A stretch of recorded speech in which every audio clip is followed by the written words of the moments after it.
Galera, estou aqui para mostrar para vocês. Estou começando aqui uma tarrafazinha agora.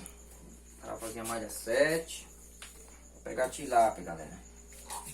E quem gostar aí desse tipo de vídeo aí, comenta, compartilha, que vai estar me ajudando muito aí, viu?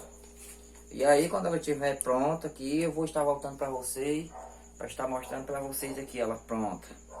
Tarrafazinha malha 7. Pegar tilápia, pegar traíra. E é isso aí. Quem gostar aí, compartilha, comenta.